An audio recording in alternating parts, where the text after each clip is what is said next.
अस्सलाम वालेकुम वरहमतुल्लाहि वबरकातुहू।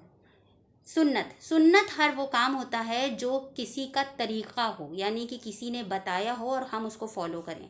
सुन्नत अल्लाह के नबी अकरम सल्लल्लाहु अलैहि वसल्लम की सुन्नतों में 100% कामयाबी है। यानी कि हम सब जानते हैं कि if you are going to follow the सुन्नत ऑफ नबी अकरम सल्लल्लाहु अलैहि वसल्लम then we are going to get the success. वहीं पर अगर हम शैतान की सुन्नतों को फॉलो करेंगे तो जाहिर सी बात है that will be a failure. अब शैतान की क्या सुन्नतें हैं हमने कभी ध्यान नहीं दिया, मगर शैतान की भी कुछ सुन्नतें हैं जो हमारे अंदर आ जाती हैं। क्योंकि शैतान ने अल्लाह को खुद चैलेंज किया था कि मैं आपके बंदों को गुमराह करूँगा और वो मेरे कदमों पर चलेंगे, मेरे कहे पर चलेंगे, ताकि मैं उन सबको अपने साथ जहन्नम में ले जाऊँ। तो यहाँ पर हमें देखना है कि शैतान की कौन सी ऐसी सुन्नत है जिसे हम फॉलो कर रहे हैं। सबसे पहली सुन्नत जो शैतान की आती है, जो सिफत है उसकी, वो है तकब्बुर, यानी कि घमंड, यानी कि अपने को दूसरों से बेहतर समझना। जबकि नबी अकरम सल्लल्लाहु अलैहि वसल्लम ने कहा है कि तुम में अगर राई के दाने के बराबर भी तकब्बुर होगा तो तुम जन्नत में दाखिल नहीं हो सकोगे। तकब्बुर हमें कभी भी आ सकता है, यानी कि हमारे अच्छे आमाल की वजह से हमें तकब्बुर आ जाता है कि मैं इससे बेहतर हूँ, मैं कम से कम नमाज़ पढ़ता हूँ, मैं कम से कम अल्लाह को दिन में याद करती हूँ, ये तो कभी सजदा भी नहीं करते, ये तो जुमे की भी नमाज़ नहीं पढ़ता। यू नेवर नो अल्लाह को किसकी कौन सी नेकी पसंद आ जाए। अल्लाह सुब्हानहू ताला ने ये चीज़ें, नियत जो है वो छुपा कर रखी है। इसके बारे में इखलास नियत जो है वो अल्लाह और बंदे के बीच की चीज़ है। इवन फरिश्ते are not aware of this, यानी कि फ़रिश्तों को भी इस चीज़ का इल्म अल्लाह ने नहीं दिया कि कौन सा बंदा किस नियत से क्या काम कर रहा है।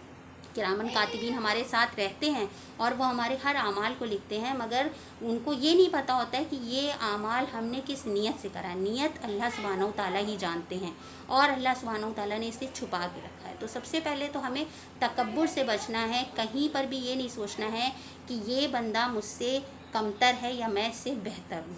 दूसरी सिफत जो शैतान की आई है वो ये है कि उसने अपनी गलतियों को जस्टिफाई किया, यानी कि उसने जो भी गुनाह किया था उसने ये सोच लिया था कि ये अल्लाह ने मुझसे करवाया, यानी कि वो अपनी गलतियों पे नादिम नहीं था, उसने अपनी गलतियों की तौबा नहीं की थी, उसने अपनी गलतियों के लिए अल्लाह से माफ़ी नहीं मांगी थी, बल्कि उल्टा उसने अल्लाह को ब्लेम कर दिया था। तो अगर हम अपनी गलतियों के लिए, अपनी फेलियर्स के लिए, अपनी परेशानियों के लिए अल्लाह को अगर हम ब्लेम कर रहे हैं, that means we are following in the category of इब्लीस। हमें ये सोचना है कि जो कुछ भी हो रहा है अल्लाह की मर्ज़ी से हो रहा है। हो सकता हमारे गुनाह हैं जो अल्लाह सुब्हानहू ताला इन अज़ियतों को देकर हमसे दूर करना चाहते हैं, या अल्लाह सुब्हानहू ताला हमें आजमाइश में डाल रहे हैं ताकि हमें चेक करें कि हमारा ईमान किस लेवल का है। और अल्लाह सुब्हानहू ताला इंशाअल्लाह एक ना एक दिन हमारी परेशानी को ज़रूर दूर करेंगे। यानी कि हमें अल्लाह की ज़ात पर पूरा मुकम्मल तौर पर यकीन रखना है कि कुछ भी हो जाए मेरा अल्लाह सब कुछ ठीक कर देगा। मेरे पास ज़ाहिरी असबाब नहीं है, मैं गुनहगार हूँ, मेरे पास बहुत बड़े बड़े आमाल नहीं है, मगर मेरा अल्लाह ताला मुझे चाहेगा तो हर चीज़ से नवाज देगा। अल्लाह सुब्हानहू ताला की ज़ात पर तवक्कुल रखना ही हमारा सबसे बेस्ट पार्ट होना चाहिए।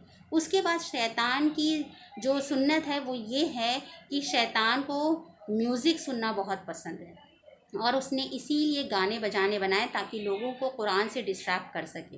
तो अगर हमें अपने तकलीफ़ में, गम में बॉलीवुड के पुराने सॉन्ग सुन के सुकून मिलता है, पुरानी बातों, पुराने गानों को सुन के हमें अपनी कंडीशन हमें लगता है रिलेटेबल लगती है, या हमें बड़ी तसल्ली मिलती है, हमारी रूह को तस्कीन मिलती है, तो we have to be very very alert. क्योंकि अल्लाह सुब्हानहू ताला ने कहा है कि अल्लाह की याद से दिलों को इत्मीनान मिलता है, वला ज़िक्रुल्लाहि तत्मइन्नुल क़ुलूब, कि अल्लाह ताला की याद से दिलों को इत्मीनान मिलता, वला ज़िक्रुल्लाहि अकबर, यानी कि अल्लाह की याद बहुत बड़ी चीज़ है।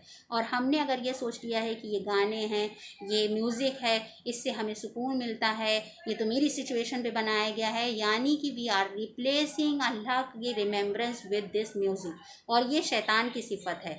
हमें अगर सुकून कुरान के बजाय गाने बजाने में मिल रहा है, तब हमें फिर से एक बार सोचने की ज़रूरत है कि हम किसके कदमों पर चल रहे हैं और कहाँ पहुँचेंगे। और हमें ये चीज़ सोचने की ज़रूरत है कि हम किसको फॉलो कर रहे हैं, क्योंकि नबी अकरम सल्लल्लाहु अलैहि वसल्लम को कुरान का सुनना बेपनाह पसंद था।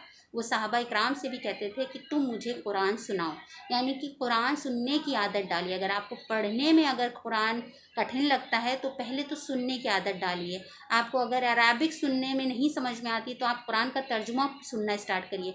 अगर आप 10 मिनट गाने सुनते हैं तो शुरुआत कीजिए 1 मिनट से, कि कि 1 मिनट में कुरान का रेसिटेशन पहले या बाद में सुनूंगा। धीरे धीरे ही हर चीज़ बदली जा सकती है, कोई भी एफ़र्ट आपका ज़ाया नहीं जाता। अल्लाह ताला ने खुद इरशाद फरमाया कि इतनी सी ज़र्रा बराबर भी नेकी तुम करोगे तो दैट विल बी रिकॉर्डेड, और क़यामत के दिन तुम्हें ये नेकी या बदी जो भी तुमने की राय के दाने के बराबर भी होगी तो तुम्हारे सामने आ जाएगी। तो अगर आपने ज़रा सा भी एफ़र्ट डाला है, अगर आपको ज़रा सा भी आपने कोशिश की थी अल्लाह की तरफ आने की, तो अल्लाह सुब्हानहू व तआला उस दिन इतना अजर देगा कि हम सोच भी नहीं सकते।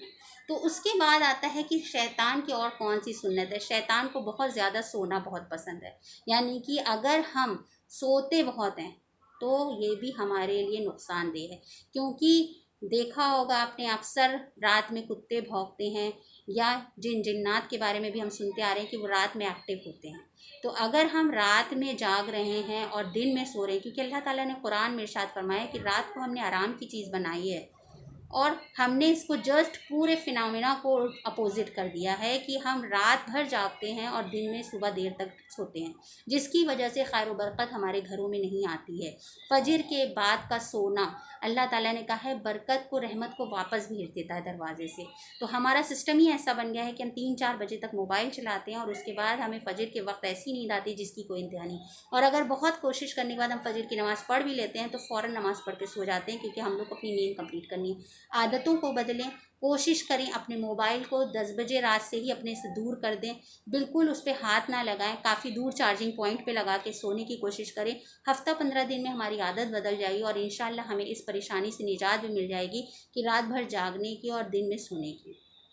Hope this video was helpful for you. अगर आपको मेरा वीडियो पसंद आया हो तो please like and subscribe my channel and please support me.